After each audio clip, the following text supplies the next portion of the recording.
नमस्कार दोस्तों, कैसे हैं आप लोग। आशा करता हूं आप सभी अच्छे होंगे। इस वीडियो में हम लोग बात करेंगे ब्लॉगिंग के बारे में, होस्टिंग के बारे में और डोमेन्स के बारे में, और ये भी डिस्कस करेंगे कि आप किस तरह से ब्लॉगिंग से ऑनलाइन अर्निंग कर सकते हो। तो फ्रेंड्स, वीडियो स्टार्ट करने से पहले अगर आप इस चैनल पर नए हैं तो इस चैनल को सब्सक्राइब कर लें एंड बेल आइकन को प्रेस कर लें, जिससे कि आपको रेगुलर अपडेट्स मिलते रहें। तो चलिए टॉपिक पर वापस आते हैं और डिस्कस करते हैं कि ब्लॉग क्या होते हैं।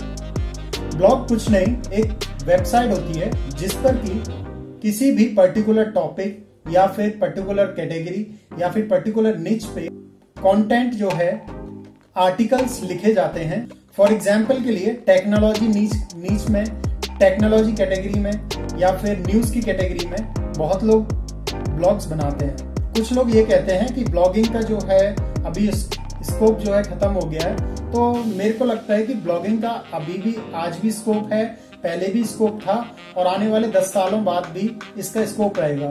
क्योंकि हर लोग वीडियो पसंद नहीं करते देखना, हर लोग ऑडियो सुनना पसंद नहीं करते जो कि पॉडकास्ट में होता है, लेकिन कुछ लोग ऐसे होते हैं जो कि केवल टेक्स्ट पढ़ना पसंद करते हैं। तो वो अपनी क्वेरीज जो है गूगल पे या फिर याहू पे या फिर बिंग पे अपना कोई भी क्वेरी जो है टाइप करेंगे तो उसको टेक्स्ट फॉर्मेट में उनको ज्यादा पर्टिकुलर इंफॉर्मेशन जो है मिलती है, इसलिए वो टेक्स्ट को प्रेफर करते हैं।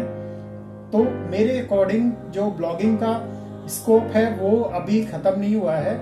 एक आपको टिप ये देना चाहूंगा कि आप अगर ब्लॉग लिखना स्टार्ट कर रहे हो तो उसके साथ साथ अगर आप एक आर्टिकल लिखते हो और उस आर्टिकल से रिलेटेड अगर आप एक वीडियो भी क्रिएट कर लेते हो और उस वीडियो का लिंक अपने आर्टिकल में दे देते हो, तो वहां पर अगर आप वीडियो भी प्रोवाइड कर दोगे अपने यूजर्स के लिए या फिर जो आपके रीडर्स हैं, ये जो है बहुत ज्यादा सही रहेगा।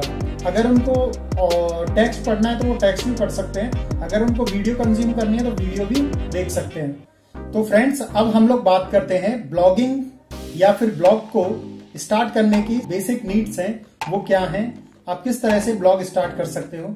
तो फ्रेंड्स, अब जो है हम लोग बात करते हैं कि आप किस तरह से ब्लॉग स्टार्ट कर सकते हो। ब्लॉग स्टार्ट करने के लिए सबसे जो बेसिक रिक्वायरमेंट्स है वो 2 रिक्वायरमेंट्स हैं कि आपके पास में एक तो होस्टिंग होनी चाहिए और एक डोमेन नेम होना चाहिए। तो अब हम लोग डिस्कस करेंगे होस्टिंग और डोमेन को। सबसे पहले हम लोग बात करते हैं होस्टिंग के बारे में। होस्टिंग को समझने के लिए मैं आपको एक एग्जांपल देता हूं कि आपके घर पर कोई गेस्ट आता है तो वो आपके घर पर अगर रहता है, जो आ रहा है वो तो गेस्ट हुआ और जिसके घर पर आ रहा है वो कौन हो जाता है, होस्ट हो जाता है। तो सेम कॉन्सेप्ट अगर हम इंटरनेट में या फिर सर्वर में या फिर वेबसाइट में या ब्लॉगिंग में देखें तो जो होस्टिंग है वो क्या है, आपका जो ब्लॉग रहेगा या फिर आपकी जो वेबसाइट रहेगी उसका कुछ कंटेंट होगा, इमेज होगी या फिर वीडियो होगा या फिर टेक्स्ट होगा, वो जो है किसी लोकेशन पे जो है सेव रहेगा ना, उसको क्या बोलते हैं हम लोग, सर्वर बोलते हैं। तो सर्वर पर जब आप कोई स्पेस बाय करते हो, सर्वर पर आप कोई स्पेस बाय करोगे तो उसी को क्या बोलते हैं, होस्टिंग कहते हैं। यानी कि जो आपका कंटेंट है वो आपके किसी कंपनी के सर्वर में स्टोर रहेगा, उसको क्या बोल देंगे, होस्टिंग बोल देंगे। ये जो हमारे सर्वर्स होते हैं वो पूरे वर्ल्ड में अलग अलग लोकेशंस पे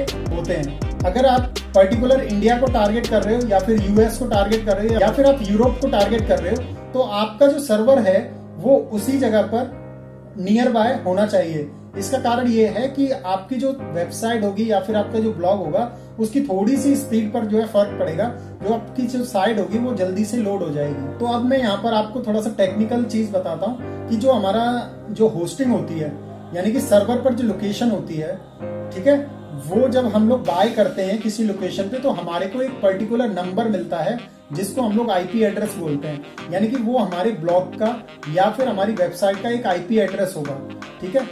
लेकिन मैं यहाँ पर आपको बताऊं कि मैं आपसे यहाँ पर एक क्वेश्चन पूछना चाहता हूँ कि आपके लिए मैं किसी इस ग्लोब पर एक कोऑर्डिनेट दे दूं किसी लोकेशन का और आपसे बोलूं कि आप इस कोऑर्डिनेट पर पहुंच जाओ, तो आप पहुंच तो जाओगे लेकिन थोड़ा सा डिफिकल्ट होगा, आपको रिसर्च करनी पड़ेगी कि ये जो कोऑर्डिनेट है वो एक्चुअल में वर्ल्ड में कहां पर है, उस लोकेशन पे आपको जाना होगा, ठीक है।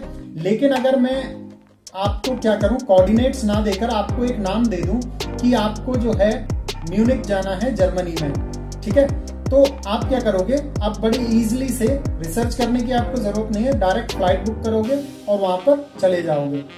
या फिर मैं आपको इसका दूसरा एग्जांपल दूं तो हम जो है अपने जो फोन बुक होती है हमारी मोबाइल फोन में, तो हम क्या करते हैं, बहुत सारे नंबर्स होते हैं, उसके सामने हम लोग क्या है पर्टिकुलर जिसका भी नंबर होता है उसका नाम लिख देते हैं। इससे क्या होता है, हम लोगों को नंबर याद करने की जरूरत नहीं होती, हम उसके नाम से ही पता लगा लेते हैं कि ये किसका नंबर है। ठीक है, तो सेम कॉन्सेप्ट इसमें भी वेबसाइट या फिर इंटरनेट में यूज होता है कि जो हमारा आईपी एड्रेस है इसको बहुत ज्यादा डिफिकल्ट होता है कि इसको याद रख पाए। ठीक है, तो कोई भी इसको याद नहीं रख पाएगा, और अगर एक दो रख भी लेंगे, एक दो वेबसाइट के आईपी एड्रेस आप याद भी रख सकते हो, लेकिन आपको बोल दिया जाए कि आप इंस्टाग्राम की आईपी एड्रेस बताइए, आप जो है गूगल का आईपी एड्रेस बताइए, या फिर आप फेसबुक का आईपी एड्रेस बताइए, तो आप इस तरह से कितनी वेबसाइटों का आईपी एड्रेस जो है याद करोगे। तो इस प्रॉब्लम को दूर करने के लिए तो हमारे लिए आते हैं डीएनएस सिस्टम, यानी कि डोमेन नेम सिस्टम। तो अब हम लोग बात करते हैं डोमेन या फिर डोमेन नेम के बारे में। ठीक है, तो डोमेन क्या होता है, जो हमने जो होस्टिंग पर जो स्पेस खरीदी है ना, तो उसको एक्सेस करने के लिए हमारे को एक आईपी एड्रेस दिया जाता है, उस आईपी एड्रेस से हम लोग एक्सेस कर सकते हैं, या फिर हम जो है उस आईपी एड्रेस के करस्पॉन्डिंग एक डोमेन ले लेते हैं और उस डोमेन को हम लोग कॉल करते हैं, क्वेरी डालते हैं, वो क्वेरी हमारी डीएनएस में जाती है, और डीएनएस क्या करता है, उस डोमेन नेम को कन्वर्ट करता है उसके करस्पॉन्डिंग आईपी एड्रेस में, और आईपी एड्रेस से वो सर्वर पे जाती है, और सर्वर से फिर वो जो क्वेरी है वो हमारे लैपटॉप या फिर मोबाइल पर आती है। तो इस तरह से हम किसी भी वेबसाइट को या फिर किसी भी ब्लॉग को ओपन कर पाते हैं अपने मोबाइल या फिर लैपटॉप या फिर डेस्कटॉप में। फॉर एग्जाम्पल के लिए मैं आपको एक एग्जाम्पल देना चाहूँ तो कि सपोज कीजिए कि हम लोग इंस्टाग्राम जो है डेस्कटॉप पर ऑन इंस्टाग्राम टाइप करते हैं, हमने क्वेरी की इंस्टाग्राम जाएगा हमारे डीएनएस सिस्टम पे।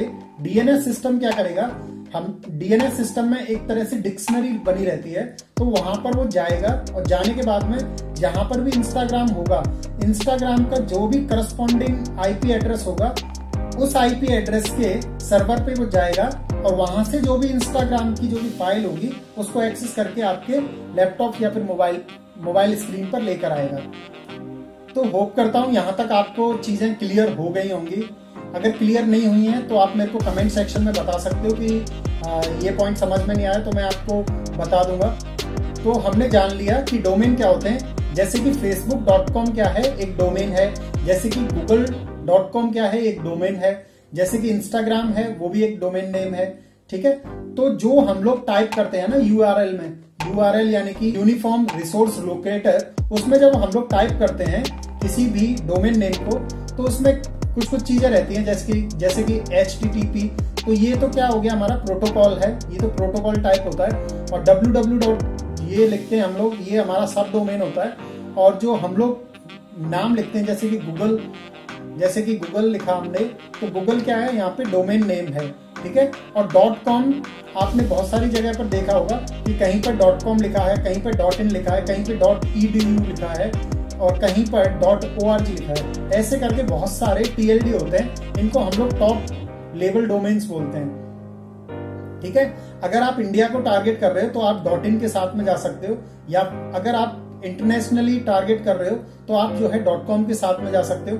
अगर आप एजुकेशन से रिलेटेड कंटेंट या फिर ब्लॉग बना रहे हो तो आप जो है edu यूज कर सकते हो, या फिर आप अगर कोई ऑर्गेनाइजेशन है उसका ब्लॉग या फिर वेबसाइट बना रहे हो तो org के साथ में जा सकते हो। तो मैंने कुछ जो है डिस्क्रिप्शन में लिंक्स दे रखी हैं, जहां से आप इजीली होस्टिंग और डोमेन भी परचेज कर सकते हो, जैसे कि होस्टिंगर हो गया, या फिर SiteGround हो गया, या फिर GoDaddy.com हो गया, वहां से आप देख सकते हो। तो फ्रेंड्स, अब बात करते हैं कि आप ब्लॉगिंग के थ्रू ऑनलाइन अर्निंग कैसे करोगे। ठीक है, तो ब्लॉगिंग के थ्रू अगर आपको अर्निंग करनी है तो उसके दो रास्ते हैं। दो रास्तों से आप जो है ब्लॉगिंग से अर्निंग कर सकते हो। पहला रास्ता ये है कि आप एफिलिएट मार्केटिंग के थ्रू अर्न कर सकते हो, दूसरा एडसेंस के थ्रू अर्निंग कर सकते हो। पहले हम लोग एफिलिएट मार्केटिंग के बारे में बात करते हैं। आप किसी भी थर्ड पार्टी प्रोडक्ट को अपनी वेबसाइट पे प्रमोट कर सकते हो, जिससे भी रिलेटेड आपकी वेबसाइट है उसी टाइप का आप प्रोडक्ट प्रमोट कर सकते हो अपनी वेबसाइट पर। सेकंड जो है हमारा एडसेंस के थ्रू, यानी कि अगर आपके ब्लॉग या फिर वेबसाइट पे अच्छा खासा ट्रैफिक आने लग जाए तो आप एडसेंस के लिए अप्लाई कर सकते हो। तो आपने देखा होगा कई सारी वेबसाइट जब आप लॉग इन करते हो तो वहां पर कुछ एड्स जो है साइड में, कुछ बीच में, कुछ जो है इधर साइड में एड्स आने लग जाते हैं, ठीक है। तो जब भी कोई इन पर क्लिक करता है तो तब वहां से उसमें अर्निंग होती है, ठीक है। तो इस तरह से आप जो है ऑनलाइन ब्लॉगिंग के थ्रू भी अर्निंग कर सकते हो। तो फ्रेंड्स, होप करता हूं ये वीडियो आपको इन्फॉर्मेटिव लगा होगा। वीडियो पसंद आया तो इसको लाइक करें, अपने फ्रेंड्स एंड फैमिली के साथ में इसको शेयर करें, और अगर आपका कोई भी डाउट है तो आप मेरे को कमेंट सेक्शन में पूछ सकते हो या फिर मेरे को पर्सनली इंस्टाग्राम पर मैसेज करके पूछ सकते हो। लिंक जो है मैंने डिस्क्रिप्शन में दे रखी है। और अगर आपने अभी तक इस चैनल को सब्सक्राइब नहीं किया तो इस चैनल को सब्सक्राइब कर लें एंड बेल आइकन को प्रेस कर लें, जिससे कि आपको रेगुलर अपडेट्स मिलते रहें। और नेक्स्ट वीडियो आपको किस टॉपिक्स पर चाहिए तो वो भी आप मेरे को बता सकते हो। Thank you for watching.